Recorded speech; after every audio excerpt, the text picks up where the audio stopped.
This section of the DevTest Product Expert Training will cover using the DevTest workflow to configure your unique process.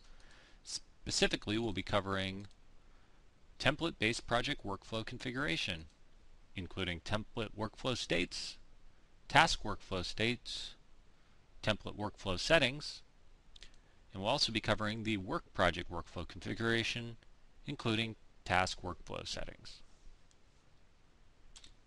Configuration of the DevTest workflow will take place in the admin. You can configure the workflow for both the DevTest templates as well as the DevTest tasks separately in both the template-based project and the work project. For data uniformity, there are some workflow settings related to the task project that do take place in the template-based project. We'll take a look at those now.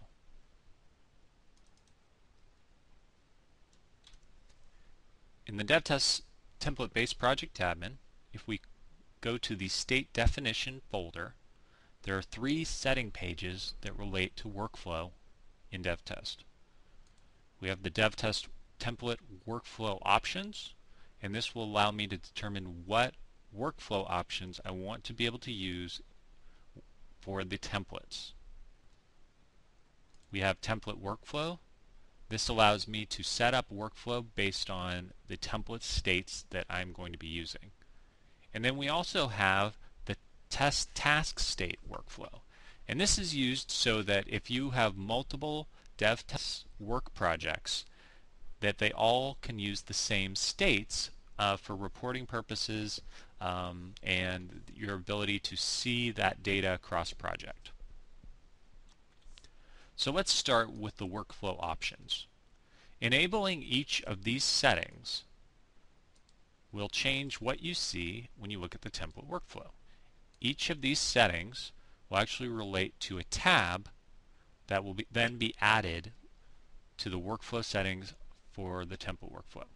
And then for each of the states that you may have, and you can create new states just by clicking on the New button, you're able to configure things like what can be the next state when you're in a particular state. So if I'm in a state of draft, I want the next state to be pending approval and not necessarily go straight to approved.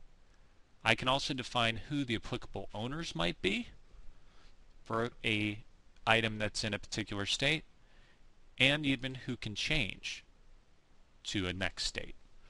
All of these can be configured for a state-by-state basis. You also have the ability to determine which fields would be mandatory, invisible, or read-only based on a particular state.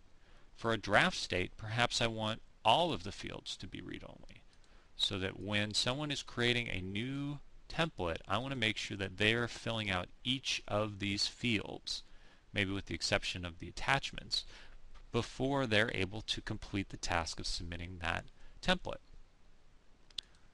You also might want to use invisible fields sometimes, or read-only fields. So perhaps when a template reaches a state of approved, perhaps we make it read-only at that point so that no additional changes can be made to that template once it's in an approved state.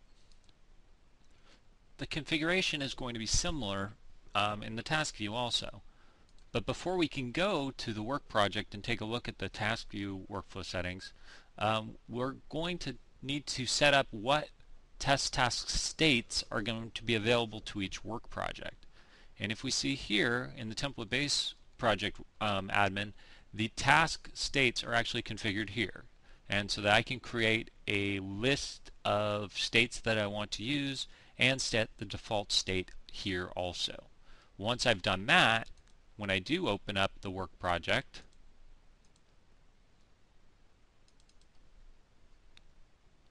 I'll be able to go ahead and click on the options page to configure which workflow options I want to have. And you'll notice that all of the same options are present in the work project as they are in the template-based project, but then we have another one called Enable Triggering Defect Submission.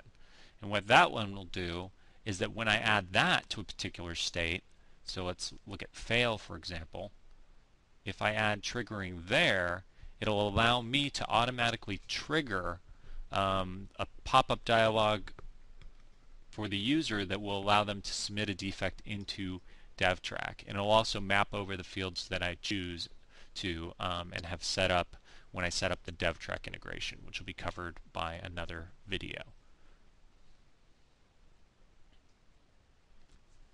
Once you have all of your workflow configuration done for both your template project as well as your task project, you're ready to go.